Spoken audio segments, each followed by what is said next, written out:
Bueno, ¿almorzaron rico? No, parece, con ese ánimo yo creo que no almorzaron rico. ¿Almorzaron bien?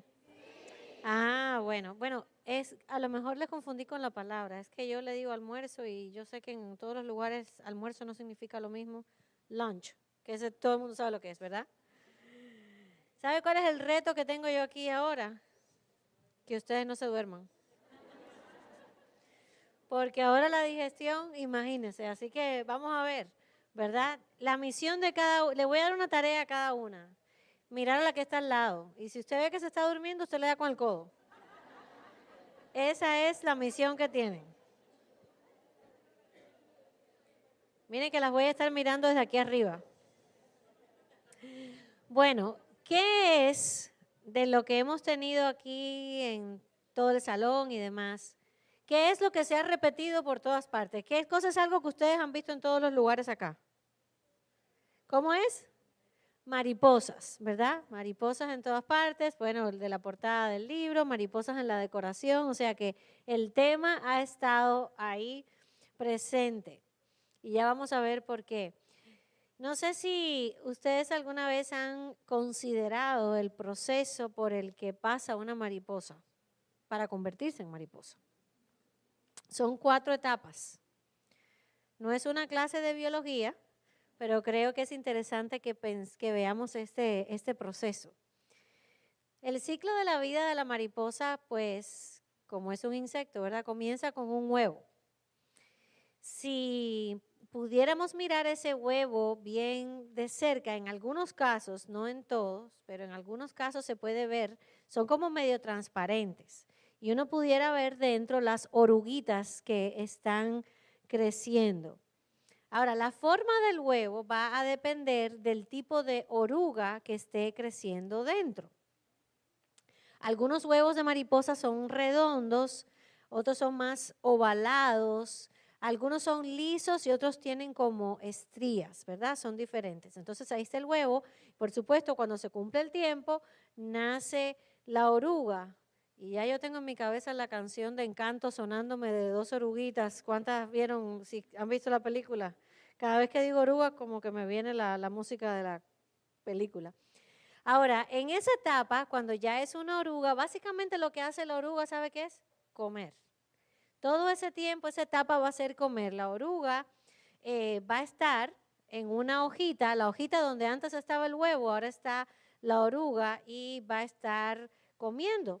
Ahora, no todas las orugas comen el mismo tipo de hoja. Entonces, de la manera en la que Dios las creó, es que la mariposa, la mamá mariposa va a poner el huevo en el tipo de hoja que ella sabe que es el que es necesario para que su oruga pueda crecer. Ahora, cuando la oruga nace, como todo lo que nace, es verdad, es pequeñita, pero lo curioso es que la piel de las orugas no se estira, ¿verdad? Nosotros los humanos cuando vamos creciendo, pues nuestra piel va estirándose. No, ellas mudan la piel varias veces. Cada vez que se queda chica, la piel que tiene vuelve a mudar y vuelve a mudar y vuelve a mudar. Y cuando ya alcanza el tamaño y el peso adecuado, se convierte entonces en la crisálida, ¿verdad? Eso que vemos así pegado a las hojitas y que es como largo.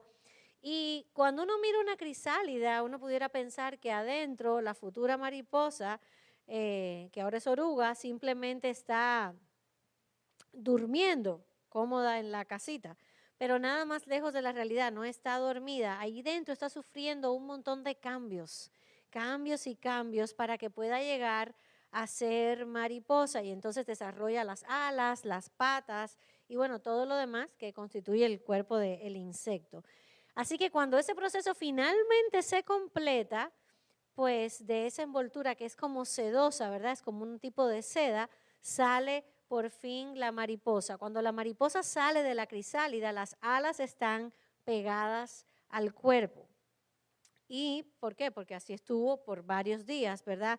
Pero es increíble como Dios hizo las cosas. Al poco tiempo las alas empiezan a despegarse y la mariposa ya sale volando y volará feliz por donde quiera que esté. Ahora, este proceso que yo les acabo de describir es lo que en biología llamamos Morfosis, metamorfosis. Y metamorfosis viene de una palabra griega que significa cambio o transformación.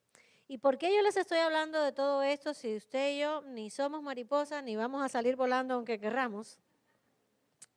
Porque esa misma palabra aparece en las escrituras también, metamorfosis. Y aparece en el texto que nosotras vamos a estar viendo en esta tarde. Así que yo quiero invitarte a que vayas ahí en tu Biblia, en tu dispositivo, a la carta de Pablo a los romanos. Vamos a ir a Romanos 12,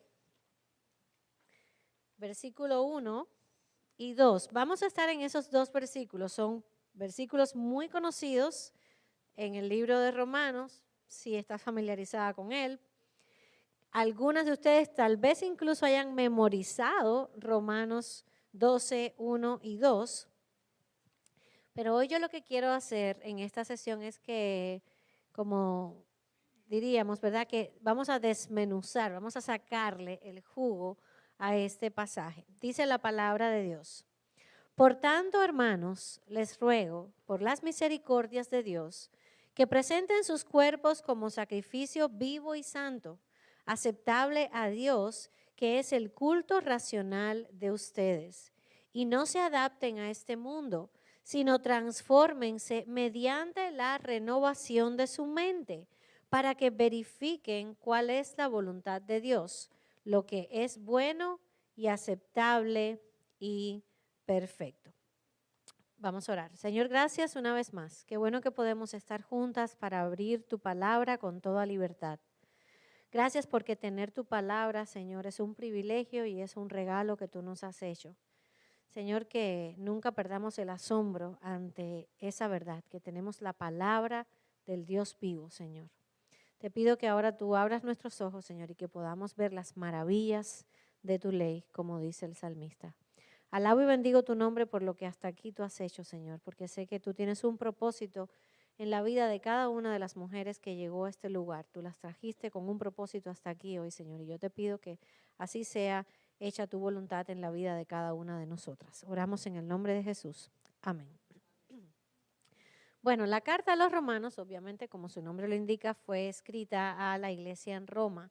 Y las cartas de Pablo siguen un modelo y Romanos no es la excepción. Por lo general, las cartas de Pablo comienzan con una explicación, pudiéramos decir, teológica o doctrinal, ¿verdad?, de lo que Dios ha hecho en y a través de Cristo. Casi todas las cartas de Pablo siguen ese modelo. Y luego de que él sienta, digamos, esta base, este fundamento, entonces nos dice cómo vamos a vivir acorde a eso que Cristo es y lo que ha hecho. Y eso lo encontramos, como les digo, en la mayoría de sus cartas, excepto quizás en las pastorales, ¿verdad?, que son un poco más personales, pudiéramos decir.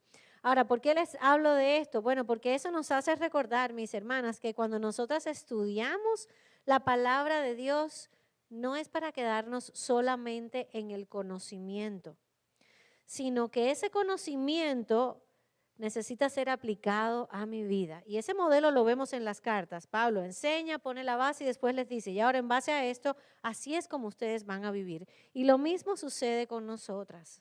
El acercarnos a la palabra de Dios no es solamente para llenarme de conocimiento y convertirme en una enciclopedia. Si ese conocimiento no transforma mi vida, estoy acercándome a la palabra de la manera incorrecta. Entonces es importante que entendamos eso. Ahora, si ustedes se dieron cuenta, al principio de ese primer versículo del capítulo 12 hay una frase, y esa frase es una frase que indica transición, que viene de una cosa y ahora él va a decir otra. En algunas versiones dice, por tanto. En otras versiones dice, así que, o por lo tanto, dependiendo de la versión que estés leyendo, pero así comienza el versículo 12. La idea es la misma. ¿Y cuál es la idea? En base a lo que les he venido diciendo hasta ahora, ¿verdad? Ese es el por tanto. Entonces, esto que les voy a decir, y en base a lo que les he venido diciendo, diría Pablo, son 11 capítulos, porque la carta de los romanos es casi que un tratado de teología, no una carta en nuestro concepto de carta, ¿verdad? Es una de las más largas.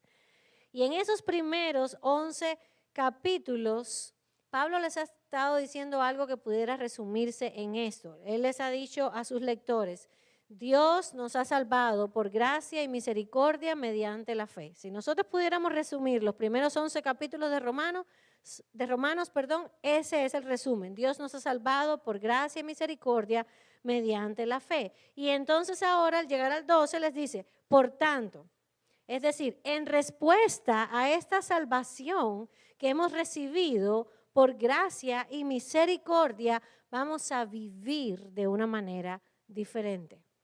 Eso es lo que está pasando aquí en Romanos 12. A partir del 12 y hasta el 16, Pablo les va a decir cómo van a vivir esta nueva vida. Porque, hermana, cuando yo conozco a Cristo, cuando he experimentado su gracia y misericordia, yo no puedo quedarme donde estoy. Mi vida necesita sufrir una metamorfosis, un cambio, una transformación. Porque ¿sabe qué? Cristo te rescata donde estás y como estás, pero no te deja ahí.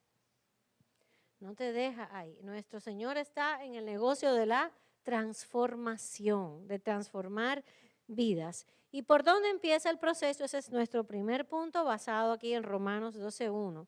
Y este es el punto número 1 para esta sesión. La transformación implica rendición. La transformación implica rendición. Miren lo que dice. Por tanto, hermanos, les ruego por las misericordias de Dios que presenten sus cuerpos como sacrificio vivo y santo, aceptable o agradable a Dios. Es decir, hay un llamado en base a toda la misericordia que han recibido. Ahora, Pablo les dice, en base a esa misericordia, presenten sus cuerpos como sacrificio. Y para ellos, este era un lenguaje muy fácil de entender. ¿Por qué? Los oyentes de Pablo, o sea, los lectores originales de esta carta, vivían en Roma, habían crecido, por decir de una manera, rodeados de los cultos que rendían los romanos a sus dioses. Y lo cierto es que tanto los romanos como los griegos y muchas otras culturas que anteceden a la de ellos, realizaban sacrificios, ¿verdad?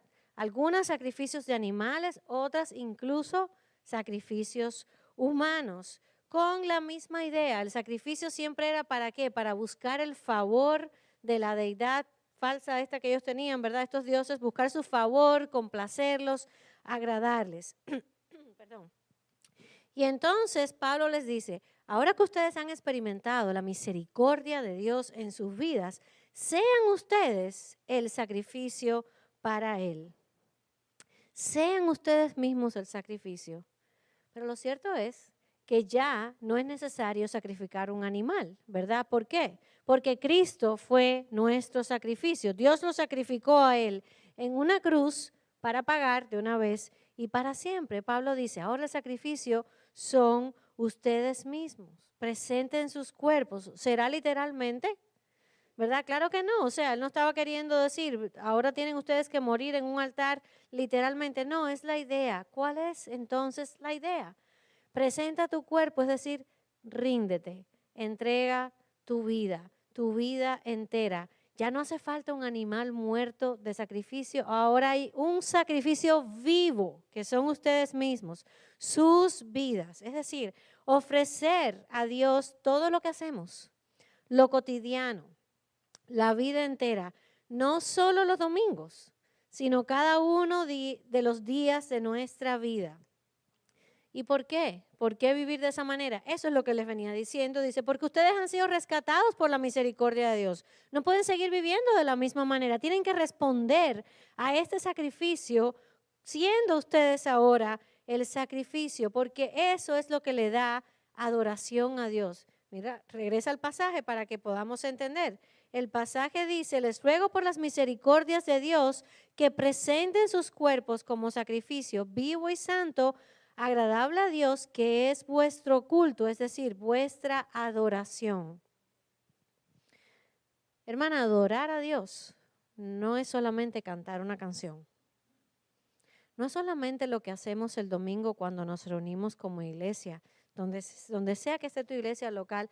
Eso no es solamente adoración. Adoración es mi vida entera, quién yo soy, rendirla a Dios, entregarla a Él. Tú y yo, si hemos recibido la misericordia y la gracia de Dios, somos ahora ese sacrificio, esa vida rendida. Pero el sacrificio tiene una particularidad. ¿Cómo le llama Pablo a este sacrificio? ¿Qué dice? ¿Un sacrificio qué? Vivo y ¿qué más? Santo. Es decir, ustedes ahora han sido separados para Dios. Él le está diciendo, tienen una vida diferente a la que antes tenían. Si nosotros pudiéramos leer un poquito antes en la carta a los Romanos, en el capítulo 6, versículo 19, Él les recuerda que antes de conocer a Cristo, ellos presentaban sus cuerpos al pecado. Y esto era literalmente y a la vez también en un sentido figurado. ¿Cómo literal? Porque en los templos romanos se practicaba la prostitución religiosa. O sea que muchos de estos creyentes antes habían sido parte de esto. En los templos romanos, al igual que en los griegos, había todo tipo de lo que ustedes se pueda imaginar que puede ocurrir en ese contexto de prostitución. Imagínenselo, eso ahí estaba. Y él les está diciendo, Pablo les escribe, inspirado por el Señor, antes ustedes presentaban sus cuerpos al pecado. Pero ahora que han sido rescatados por la misericordia de Dios, tienen que hacer un sacrificio, es vivir una vida santa. Estamos llamados a santificación. La santificación es un llamado para todo creyente y vivir de esa manera es una decisión que tú y yo tenemos que tomar todos los días. Que nuestra vida sea ese sacrificio santo, es decir, apartada, rendida a Dios, diferente. Y el pasaje dice una frase que a veces no le prestamos mucha atención, pero dice que es vuestro culto racional. Déjenme decirles que para los traductores de la Biblia esa ha sido una frase complicada. Ponerla a otro idioma que no sea el griego ha sido complicado, pero el consenso general es que quiere decir como ese es el culto verdadero de ustedes. Y dígame si eso no cambia un poquito nuestra manera de pensar. Es decir, vivir de esta forma, como un sacrificio, como una vida rendida, es el culto verdadero. ¿Cuántas cosas nosotros hacemos para Dios que creemos que son un culto verdadero? Porque claro que estamos llamados a servir con los dones que Él nos ha dado. Pero si mi vida no está siendo, si ese servicio no está siendo respaldado por una vida que busca la santidad, que busca la rendición, mi servicio es por gusto. Dice la Biblia que el culto verdadero es es el vivir buscando santidad y rendición. Es decir, nuestra rendición, entrega, adoración a Dios es la máxima expresión de lo que es real a la luz de la misericordia que yo he recibido de parte de Dios. Así que Él los está exhortando a ellos que leyeron la carta en el primer siglo y nos está exhortando a nosotras 20 siglos después a que vivamos una vida, hermana, que sea una continua adoración a Dios. Que cambiemos el paradigma de creer que adorar a Dios es solamente cuando vengo el domingo o a cualquier culto de la semana donde esté y que yo piense que cada día que yo al levantarme y ver el sol otra vez, este es un día que voy a vivir para adorar a Dios. Este es un día que voy a vivir para rendirme a Él y darle honor con mi vida. Ese es el primer llamado que Pablo les está haciendo. En base a la misericordia que ustedes han recibido, vivan ahora de esta manera. El cristiano no puede seguir viviendo de la misma forma. Si mi vida no muestra cambio, transformación, búsqueda de santidad, yo tengo que cuestionar si realmente yo estoy en Cristo. No puede lucir de la misma manera. Si alguien ve mi vida y no puede determinar por la forma en que me ve vivir que hay algo diferente, tenemos un problema. Terminamos pareciéndonos más al mundo que a la nueva vida que hemos recibido en Cristo, ¿verdad? Ahora acuérdese, no es porque usted simplemente va a transformarse su conducta, sino porque en base a la misericordia que hemos recibido, ahora vamos a vivir de manera diferente. Y de eso es de lo que vamos a hablar en el segundo punto. El segundo punto es transformación implica no amoldarnos. Transformación implica no amoldarnos. En la versión que yo les leí, dice, y no se adapten a este mundo. Es decir, no nos conformemos, no seamos como el mundo que nos rodea. Conformarse es tomar la forma de algo. De hecho, la Nueva Versión Internacional lo tradujo como no se amolden. Ahora piensa que vas a hornear un pastel o una torta, no, una torta no, para una torta es para la mayoría aquí un sándwich, ¿verdad? Un pastel o un cake, ¿verdad? Vamos a hornear un cake y vas a hacer una masa de chocolate, de fresa, de vainilla, lo que sea, ¿verdad? Ahora, ese cake o ese pastel va a tener una forma. ¿Y cómo va a tener una forma? ¿De acuerdo a qué? Al molde. Donde yo eche la masa, cuando el cake esté horneado, así va a lucir. De acuerdo al molde que yo haya usado. Lo mismo sucede con tu vida y con la mía. Nosotros vamos a adoptar la forma del molde que escojamos. Ahora, ¿cuál es el molde? ¿Por qué o por quién estamos siendo moldeadas? Vayan en sus Biblias o en sus teléfonos a Romanos 8:29. Un momentico vamos a buscar ese texto. Romanos 8:29.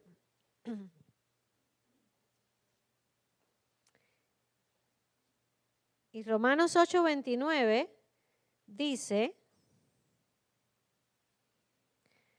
porque a los que de antemano conoció, también los predestinó a ser hechos conforme a la imagen de su Hijo, para que Él sea el primogénito entre muchos hermanos.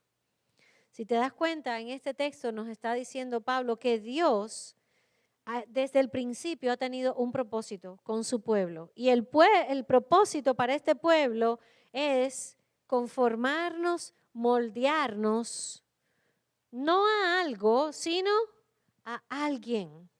Los que de antemano conoció, también los predestinó a ser hechos conforme a ¿qué? A la imagen de su Hijo. Cuando Dios nos salvó, hermanas, lo hizo con el propósito de que seamos hechos conforme a la imagen de su Hijo. La transformación, nuestra metamorfosis es para que cada vez tú y yo dejemos de ser más como somos y cada vez más como Cristo mismo. ¿Sabes que la cruz es la única manera de poder regresar al diseño original? Allí en Edén hubo un diseño original, perfecto, sin pecado.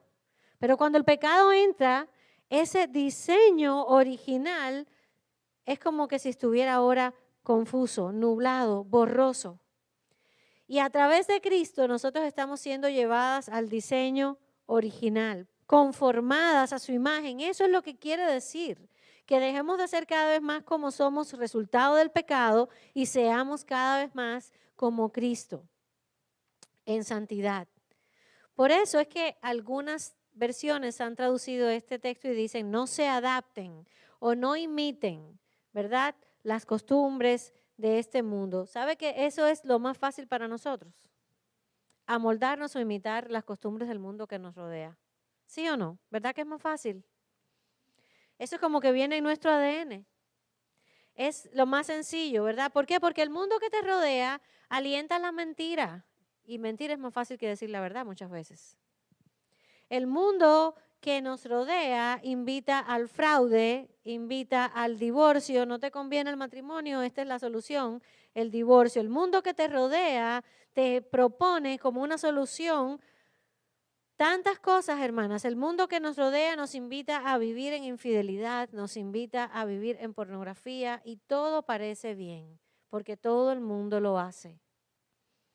Y es más fácil amoldarnos a eso, pero Pablo les está diciendo a los romanos y nos dice a nosotras hoy, ustedes son un sacrificio vivo y santo para Dios porque Él los salvó, los perdonó, los justificó delante de Dios y por tanto ustedes no pueden ser igual al mundo que les rodea, no se pueden amoldar, tienen que salirse de ese molde. Es interesante que Pedro, ya no Pablo, sino Pedro, dice algo muy similar en una de sus cartas. Primera de Pedro capítulo 1, si quieres anota la cita, yo la voy a leer. Primera de Pedro capítulo 1, 14 y 15. Pedro escribe, como hijos obedientes no se conformen, de nuevo es la misma palabra, a los deseos que antes tenían en su ignorancia, sino que así como aquel que los llamó es santo, así también sean ustedes santos en toda su manera de vivir. La misma palabra que está usando Pablo. Pero sabe que Pedro dice, si lo hacían antes era por ignorantes. Pero ahora ya no ignoran, ahora ya saben. Es decir, ahora no tienen excusa. Ahora que ya tienen el conocimiento, tienen que vivir de esta manera. Hermana, la gracia no puede justificar el pecado. Hemos recibido gracia y misericordia, estamos llamadas a santidad. Yo no puedo decir que porque tengo gracia voy a seguir pecando, porque ¿qué es lo que dice la misma carta a los romanos? ¿Y qué? ¿Perseveraremos en el pecado para que la gracia abunde? Y dice, de ninguna manera. Eso abarata la gracia de Dios. Eso no reconoce el sacrificio de Cristo.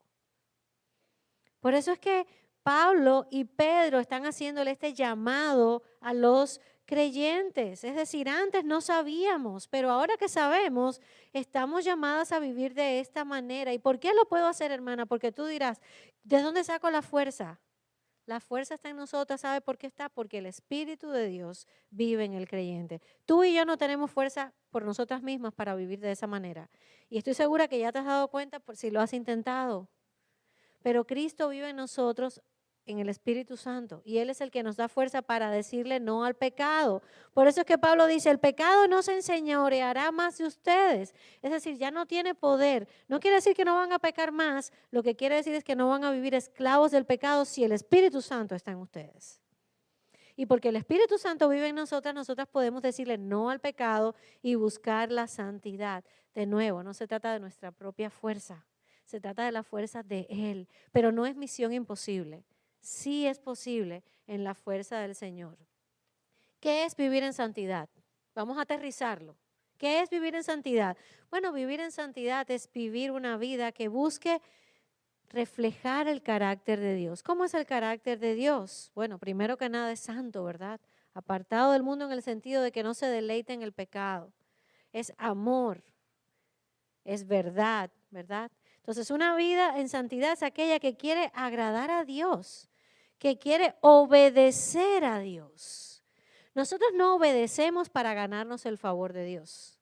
Obedecemos porque tenemos el favor de Dios. ¿Usted se nota la diferencia? Que muchas veces, aún siendo creyentes, creo que tengo que hacer más y más y más para ganarme el favor de Dios. Cuando el favor de Dios ya lo tenemos si estamos en Cristo, obedecemos como resultado de ese favor, de esa gracia, de esa misericordia que hemos recibido. Ahora, vivir en obediencia requiere, ¿verdad?, que yo tome decisiones en mi vida. Y una de esas decisiones es vivir llena de la palabra, algo de lo que ahora nos va a llevar al tercer punto. Si yo quiero vivir una vida que sea un sacrificio santo, una vida apartada, una vida que busque la santidad, una vida que honre a Dios, yo necesito una nueva manera de pensar. Así que dijimos en el punto anterior que la transformación implica rendición, implica no amoldarnos, y la tercera cosa que la transformación, esta metamorfosis en la que nosotros estamos, es la transformación implica una nueva manera de pensar. Transformación implica una nueva manera de pensar. ¿Cómo sigue el texto? Dice, no se amolden, no se conformen, sino que transfórmense. ¿Cómo? ¿Mediante qué? La renovación de su mente. Amoldarnos, hermana, o conformarnos a Cristo y no al mundo requiere, implica, es necesario la transformación o la renovación de mi mente. Y es ahí donde está la palabra metamorfosis. Es ahí donde está la palabra transformación. Cuando conocemos a Cristo, Él nos da una mente nueva. Eso es lo que dice Pablo cuando escribe a los Corintios, ¿verdad? Él dice, nosotros tenemos la mente de Cristo, primero a los Corintios 2:16. Ahora, ¿qué quiere decir eso? Porque la realidad es que cuando venimos al Señor, Él no nos hace un trasplante de cerebro. Yo me apuntaría. ¿Cuántas manos se apuntarían? Para que el Señor ya completo, desde cero, empezamos otra vez. ¿Verdad? Pero no es así. Ahora, ¿qué quiere decir entonces? ¿Por qué Pablo dice que tenemos la mente de Cristo? Bueno, lo que quiere decir es que ahora tenemos una mente que puede percibir y entender cosas espirituales que de otra manera no podríamos. Eso es lo que quiere decir. Pero como que no recibimos el trasplante de cerebro, entonces entra lo que ahora está diciendo Romanos, que necesitamos un proceso de continua transformación en nuestra vida y en nuestra mente. Y eso solo lo puede hacer el Espíritu Santo. El Espíritu Santo es el agente transformador, por decirlo de una manera. Es el agente transformador que cambia nuestra mente y, por supuesto, al cambiar tu mente van a cambiar tus actitudes y tus decisiones. Una cosa conlleva a la otra. Hay un comentarista que lo dice de esta forma y lo voy a repetir para que lo entendamos mejor. Cuando venimos a Cristo somos nuevos, pero todavía no somos completamente nuevos. Somos justos y santos, pero todavía no somos perfectamente justos y santos. ¿Se entiende? Es decir, los cristianos vivimos en lo que los teólogos llaman la tensión del ya, pero todavía no. Es decir, ya soy nuevo en Cristo, pero no soy todo lo nuevo que voy a hacer al final.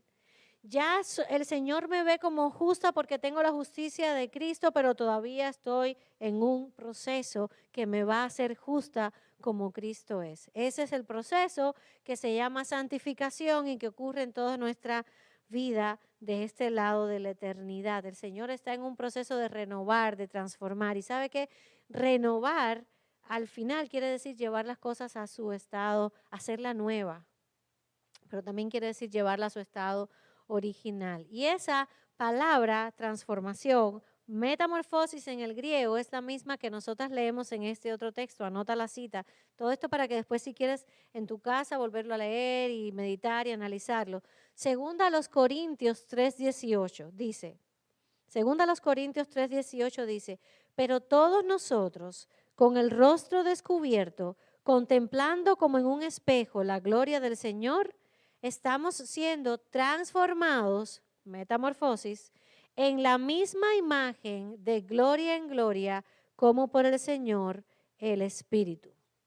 Y ahí sí está claro, hermana. Una vida transformada no es el resultado de mi esfuerzo, es un resultado de la obra del Espíritu Santo en cada una de nosotras. Ahora, para que nuestra mente se renueve y por tanto nuestros pensamientos y actitudes que luego van a dar lugar a esas decisiones transformadas, ¿verdad? O que transforman, nosotros necesitamos, número uno, el Espíritu Santo. ¿Por qué? Porque ya sabemos que no nos podemos cambiar a nosotras mismas. Tenemos este ADN que viene en cada una de nosotros que es pecaminoso, lo heredamos, ¿verdad? Así que Dios va a usar el Espíritu Santo para renovar nuestra mente, pero va a usar algo más.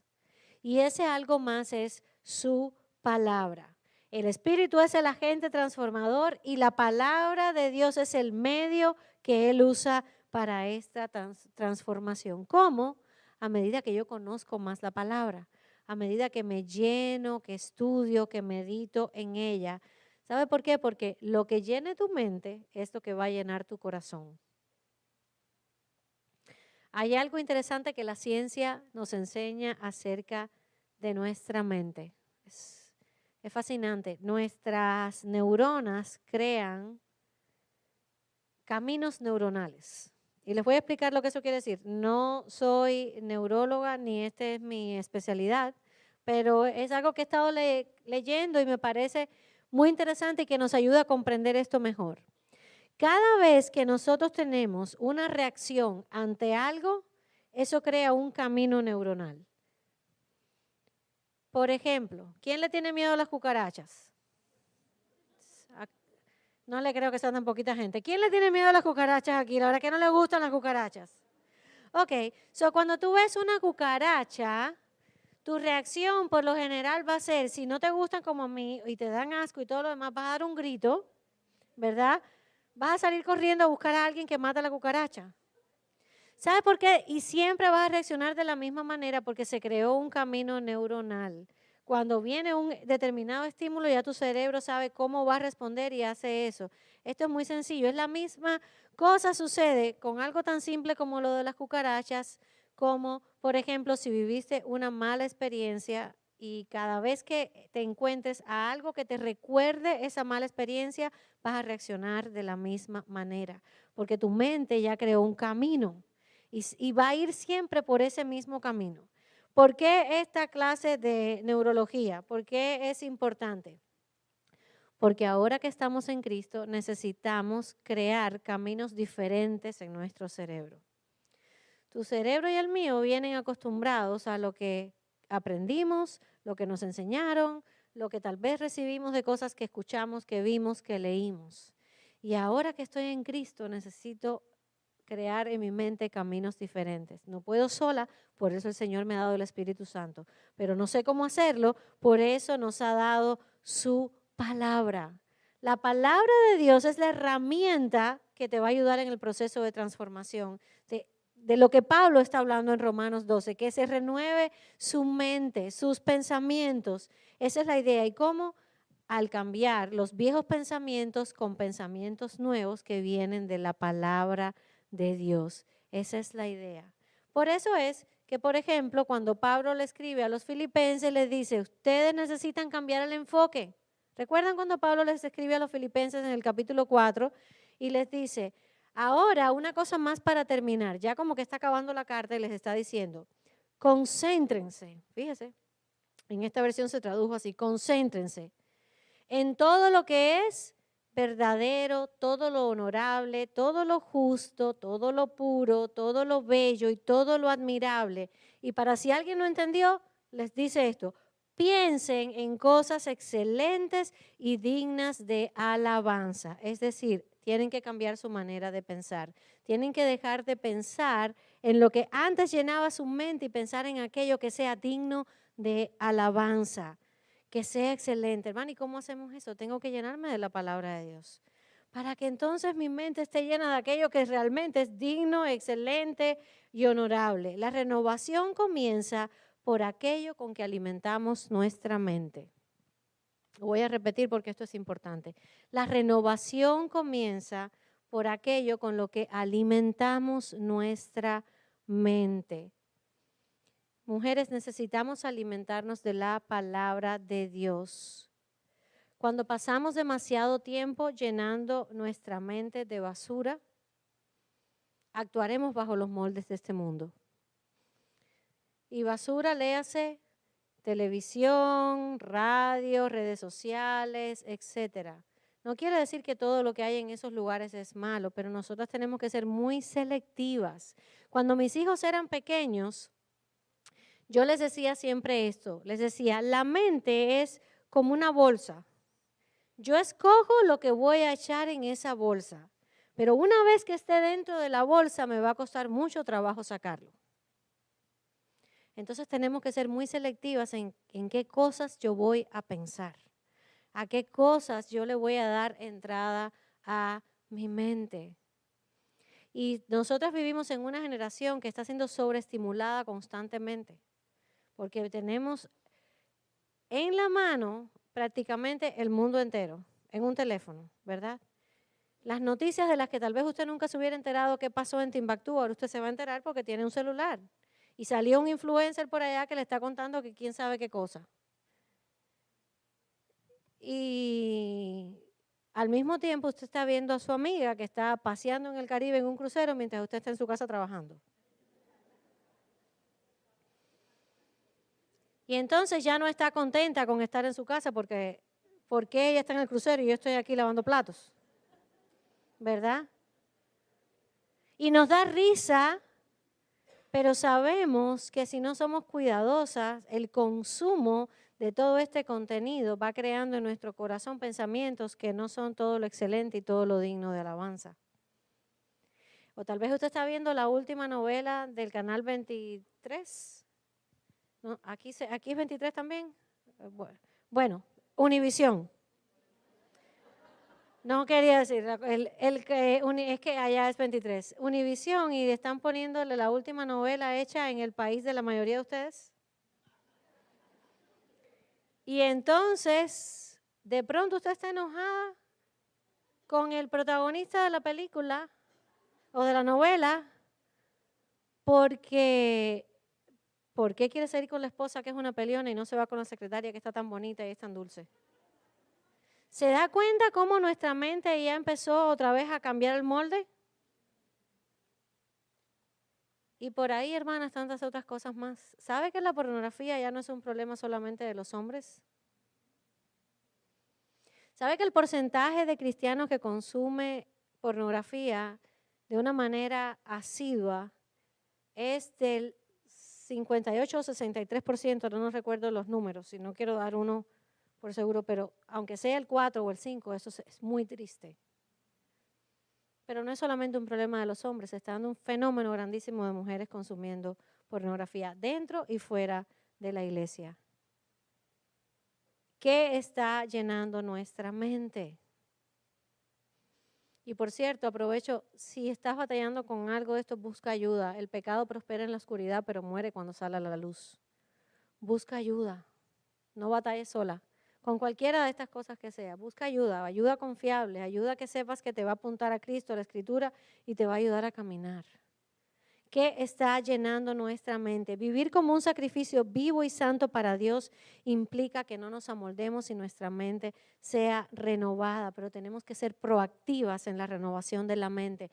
No va a pasar que tú te sientes en una silla y le digas al Señor, Señor, renuévame la mente y barabín, barabum, la mente cambió. No, no es así. Hay que ser intencional. La santificación es una calle de doble sentido. En un sentido viene el Señor con el Espíritu Santo obrando en tu vida y en el otro sentido vas respondiendo tú a la acción del Espíritu Santo en tu vida en obediencia y en entendimiento de la palabra de Dios. Pero ¿sabe qué? Que es muy peligroso también para nosotros, los creyentes, si queremos vivir de esta manera y no conocemos la palabra, porque entonces terminamos creyendo en un Dios que nosotras nos creamos en nuestra propia mente, pero que no es el Dios de la Escritura. Y ese es otro de los peligros. ¿Sabe que yo hace unos 10 años tuve mi mayor crisis de fe? Y al final me di cuenta que la raíz de esa crisis de fe era que yo estaba creyendo en un Dios que no era el Dios de la palabra. Yo estaba creyendo en un Dios que era el que yo más o menos me había inventado y se acomodaba al Dios que yo quería que Él fuera. Las de ustedes que tienen o que compraron el libro Un Corazón Nuevo, si mal no recuerdo es el capítulo 4, ahí van a poder leer acerca de eso. Pero ¿sabe por qué? Porque estaba viviendo con una mente enfocada en mí misma, mirando hacia adentro, en mi percepción errada de las cosas porque no las estaba mirando a través del lente de la palabra de Dios. Tú y yo vivimos en un mundo que te dice, sigue a tu ¿qué? A tu corazón. Eso es una receta para el desastre. Ese es el peor consejo que alguien te pueda dar. Sigue tu corazón. Porque ¿qué es lo que dice la Escritura? Ve por qué es importante llenar la mente de la Escritura, que el corazón es ¿qué? Engañoso. ¿Y qué más dice? Vamos allá. Y perverso. Dice, ¿quién lo conocerá?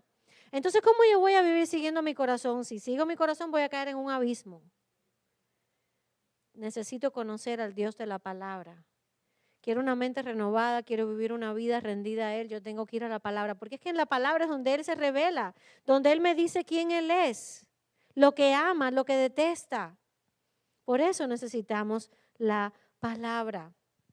¿Qué es lo que escribió Juan? Conoceréis la verdad y la verdad os hará libres. Pero yo necesito conocer la verdad.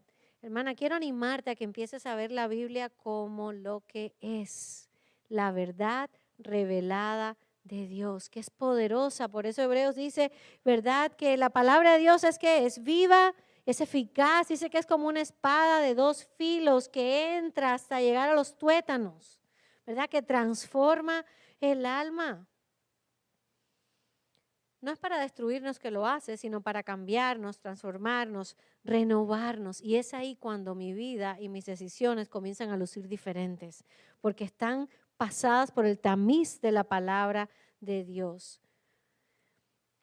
Quiero animarte a que mires así la palabra, pienses en ella. Y tal vez estás escuchando todo esto y dices, lo entiendo, pero me cuesta tanto leer la Biblia. Yo he estado ahí. ¿Ok? Creo que todos los creyentes en algún momento hemos estado ahí.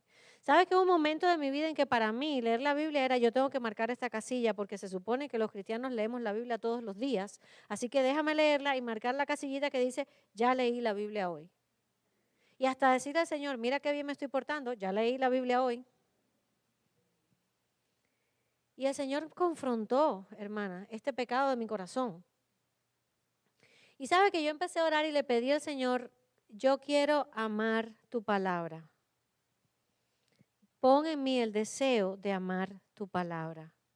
Y sabe que esa es una oración que Dios responde afirmativamente, porque Dios quiere que le conozcamos y para eso nos ha dado su palabra. Así que si tú quieres amar la palabra de Dios, si tú quieres darle prioridad en tu vida para que tu mente sea renovada, como está diciendo Pablo que tiene que ser la mente del creyente, yo te invito a orar de esa manera. No te vayas a creer ni a llevar la idea equivocada de que, wow, ella todos los días se levanta con unas ganas tremendas de leer la Biblia. No, hay días en los que no tengo ganas tampoco.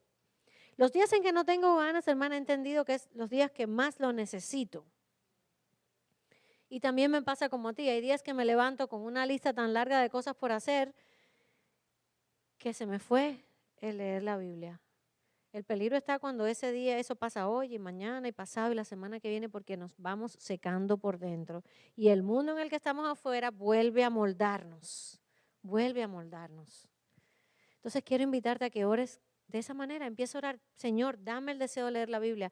Quiero leer la Biblia, quiero amar tu palabra. Quiero entender que tu palabra de verdad es como dice el salmista, ¿verdad? Que es como oro refinado.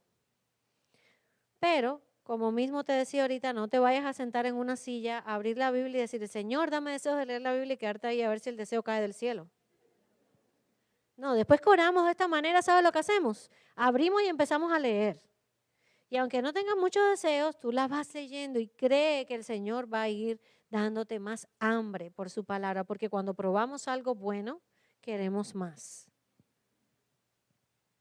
Y queremos más, y queremos más. Y la palabra nos va transformando. Y sabe que esto tiene todo un resultado que está ahí en Romanos 12:2.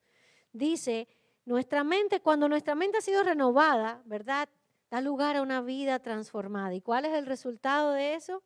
Dice, para que verifiquen cuál es la voluntad de Dios, lo que es bueno y aceptable y es perfecto. Con una mente que no es renovada, yo no voy a poder ver esto de la misma manera. Pero cuando mi mente está siendo renovada y transformada por la palabra de Dios, mi vida va a ser diferente. La voluntad de Dios va a ser lo que yo más anhelo, lo que más deseo.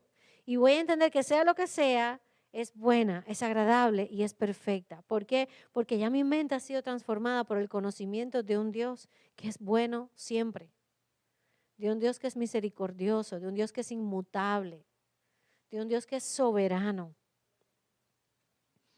Hermanas, gracias a la obra de Jesús en la cruz, tú y yo tenemos una nueva vida y como ha dicho Pablo en estos primeros 11 capítulos, ha sido todo por su misericordia.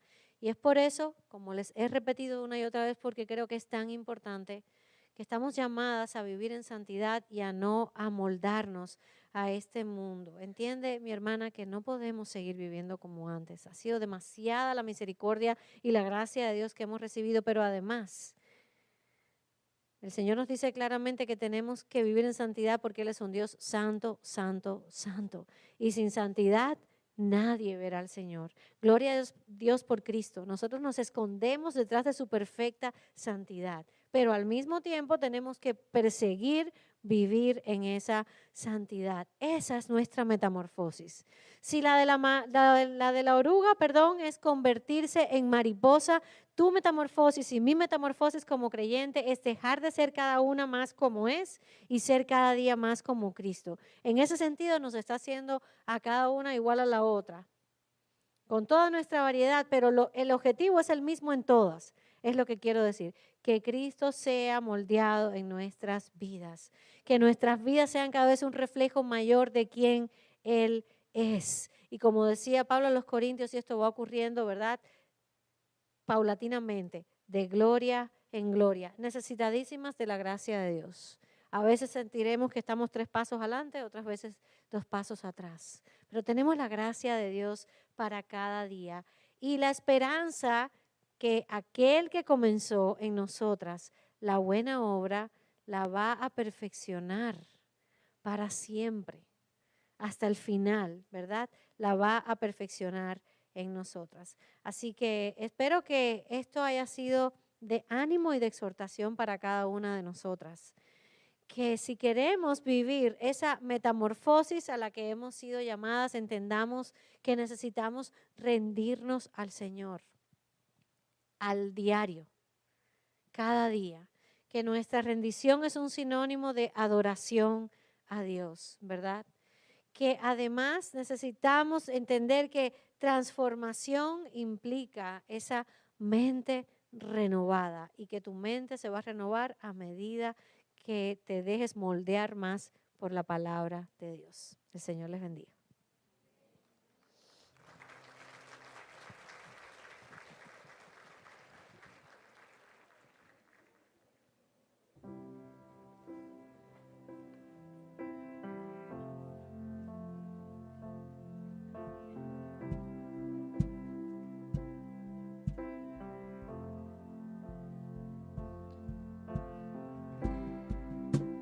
Digno de recibir toda adoración.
Pueden tomar asiento.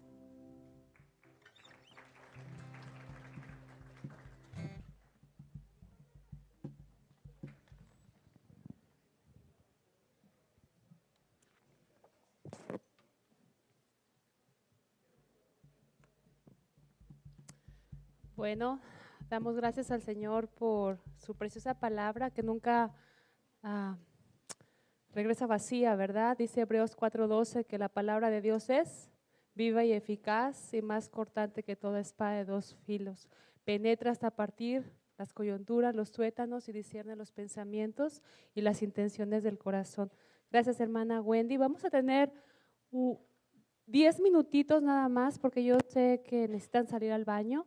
Nada más van a ser 10 minutos y vamos a preparar todo aquí para hacer unas preguntas a la hermana Wendy, así que no se vaya, todavía no termina. También las hermanas están sacando el pan, hay pan de la panadería, así que si quieren todavía quedaron con hambre, ahí hay pan. Pero en estos 10 minutitos, que nada más ahorita son la 1:22, entonces a la 1:32 empezamos aquí con unas preguntas que le vamos a hacer a la hermana Wendy Velo. También quería darle, ustedes escucharon música, ¿verdad? Pero no había un cajón aquí ni una guitarra y decían, ¿de dónde viene ese sonido? Quiero darle gracias al Señor a los hermanos que están allá atrás, tocando también. Gracias. Andaba buscando una hermana que tocara el cajón o alguien que tocara la guitarra, no es fácil. Así que, bueno, tenemos unos 10 minutitos, por favor, y ahorita estamos con ustedes.